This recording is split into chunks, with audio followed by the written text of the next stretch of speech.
Hello guys, Radhe Radhe. I hope आप सब बहुत बढ़िया होंगे। फिर से हाजिर हो चुका हूं एक नए नोटिफिकेशन के साथ। यहां पे 9,900 पदों पर यह नोटिफिकेशन जारी किया गया है इंडियन रेलवे के द्वारा।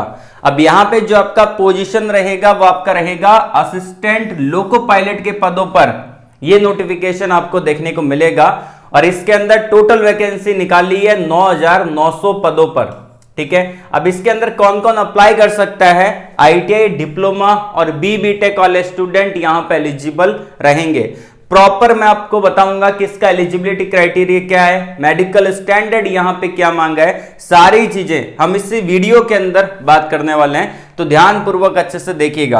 अब देखिए, बात आती है यहां पे, ये इनका एक शॉर्ट नोटिफिकेशन है। ये नोटिफिकेशन कहां पे जारी किया गया है? ये किया गया एम्प्लॉयमेंट न्यूज़पेपर, जो आपका रोजगार समाचार पत्र होता है उसके अंदर नोटिफिकेशन मिलेगा, जो कि 29 मार्च का रोजगार समाचार पत्र है, उसमें आप चेकआउट कर सकते हैं। अब यहां पे इंपॉर्टेंट पॉइंट हम देख लेते हैं। देखिए, इसका जो स्टार्टिंग डेट है अप्लाई का, वो आपका 10 अप्रैल 2025 से ये आपका एप्लीकेशन प्रोसेस स्टार्ट हो जाएगा। इसमें आप ऑनलाइन मोड में अप्लाई कर सकते हैं। ठीक है, आप लैपटॉप से, कंप्यूटर से, मोबाइल से आराम से इसको अप्लाई कर पाएंगे। और लास्ट डेट रहेगा 9 मई 2025 तक आप इसको अप्लाई कर पाएंगे।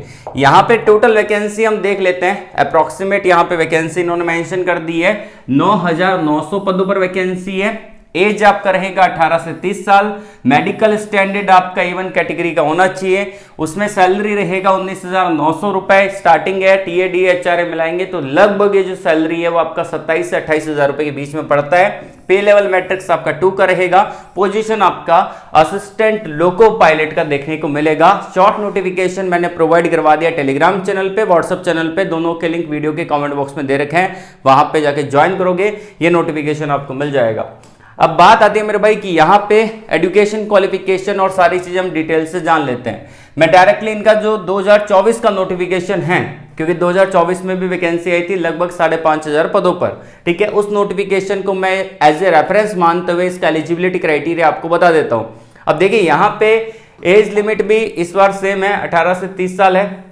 ये 2024 का नोटिफिकेशन है, ठीक है ना, इसको मैं एज ए रेफरेंस मान रहा हूं। 2025 का नोटिफिकेशन अभी आएगा तो उसके लिए वेट करना पड़ेगा। अब ये 18 से 30 साल रहेगा for a general and EWS category. Okay, तो यहां पे आपको एज रिलैक्सेशन अलग से मिलेगा। 5 साल का मिलेगा एसएसटी कैंडिडेट को, 3 साल का मिलेगा ओबीसी कैंडिडेट को। एक्स सर्विसमैन को यहाँ पे यूआर और ईडब्ल्यूएस में आता है तो 3 साल का, ओबीसी कैटेगरी में आता है तो 6 साल का, एसएसटी कैटेगरी में आता है तो आपको 8 साल का एज रिलैक्सेशन देखने को मिलेगा।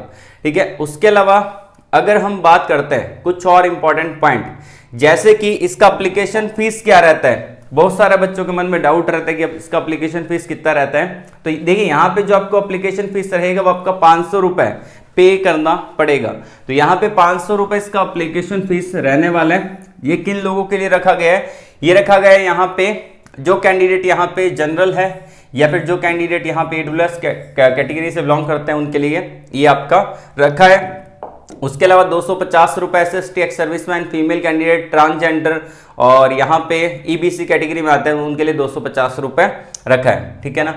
उसके अलावा अगर बात करते हैं कुछ और इंपॉर्टेंट पॉइंट के बारे में, मोड ऑफ पेमेंट रहेगा ऑनलाइन। आप यूपीआई के through, debit card, credit card के थ्रू पेमेंट कर सकते हैं। जब इसका फुल नोटिफिकेशन आएगा और अप्लाई का वीडियो मैं बनाऊंगा तो उसमें आप देख लीजिएगा कि हम पेमेंट करने का तरीका प्रॉपर आपको बता देंगे इस वीडियो के अंदर। ठीक है ना, जो वीडियो आएगा, ठीक है, अप्रैल के महीने में, तो उसके बारे में भी मैं आपको पूरा डिटेल में बता दूंगा। ये नोटिफिकेशन काफी बड़ा है तो इंपॉर्टेंट पॉइंट ही हम डिस्कस करेंगे।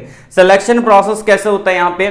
देखिए, यहाँ पे कुछ स्टेजेस रहते हैं। फर्स्ट स्टेज आपका सीवीटी फर्स्ट होगा, उसको आपको क्वालिफाई करना पड़ेगा सीवीटी सेकंड स्टेज में जाने के लिए। उसका सीवीटी सेकंड होगा, देन फिर आपका रहेगा सीबीएटी, उसके बाद आपका डॉक्यूमेंट वेरिफिकेशन, उसका मेडिकल एग्जामिनेशन। तो ये आपको प्रोसेस फॉलो करना पड़ेगा।